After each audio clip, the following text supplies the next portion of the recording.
रमेश नाम का एक सफाई कर्मी कई सालों तक एक पुराने सरकारी अस्पताल में नाइट शिफ्ट में काम करता था।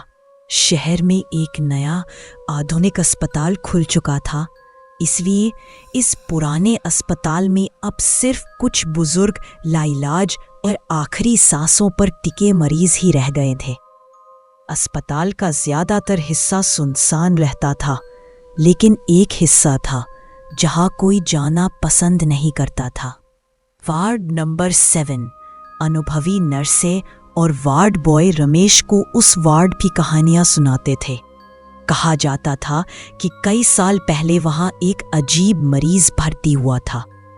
उसके पेट में इतना बड़ा ट्यूमर था कि ऐसा लगता था जैसे किसी मर्द के पेट में गर्भ ठहरा हो। चमड़ी तनी हुई, नसें बाहर उभर आई, पर पेट फटने को तैयार था। एक रात उसने घंटी बजाई, लेकिन ड्यूटी पर नई आई नर्स उस नज़ारे को देखकर इतनी घबरा गई कि उसने घंटी की आवाज को नजरअंदाज कर दिया। घंटी बजती रही, पूरी रात गूंजती रही और फिर अचानक चुप हो गई। सुबह जब स्टाफ अंदर पहुंचा तो नजारा इतना भयावह था कि उनकी चीखें दीवारों से टकरा उठी। मरीज बिस्तर पर नहीं था, बल्कि जमीन पर पड़ा था। उसके पेट का मांस गीले वॉलपेपर की तरह छिलकर किनारों पर लटक रहा था। एक हाथ में स्कैल्पल था और दूसरे में वही ट्यूमर, जिंदा, नसों से धड़कता हुआ, मानो सांस ले रहा हो। उसने नर्स की ओर देखा, मुस्कुराया और उस गीले बोले को फर्श पर पटका। छपाक छपाक छपाक। हर उछाल पर खून और मांस के टुकड़े दीवारों पर छिपकते रहे। और वह आदमी मरने से पहले बस इतना बोला, मैं आज़ाद हूँ, मैं फिर से इंसान बन गया हूँ। वक्त गुजरने के बाद भी यह कहानी अस्पताल के हर कोने में फुसफुसाहट की तरह जिंदा रही।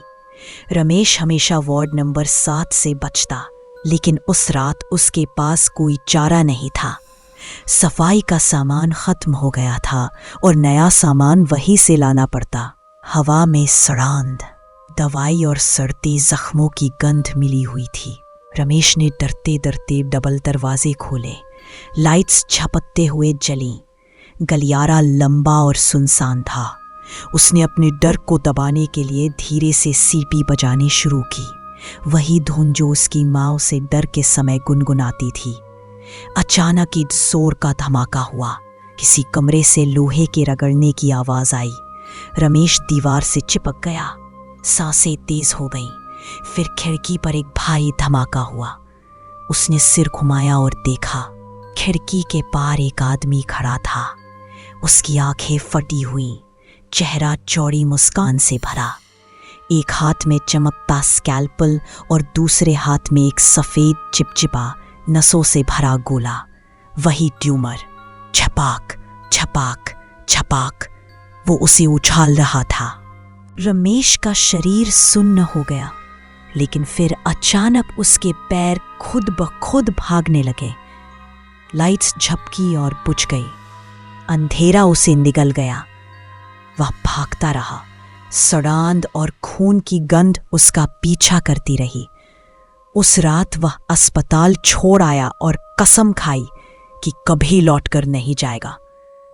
अब महीनों बाद रमेश अपने कमरे में कैद है।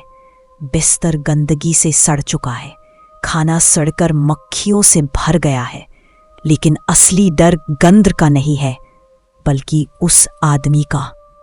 हर रात, हर पल उसकी आंखों के सामने वही दृश्य दोहराया जाता है। ट्यूमर उसके बिस्तर के नीचे लुढ़क कर चला जाता है और फिर खून से लथपथ वह आदमी बाहर आता है।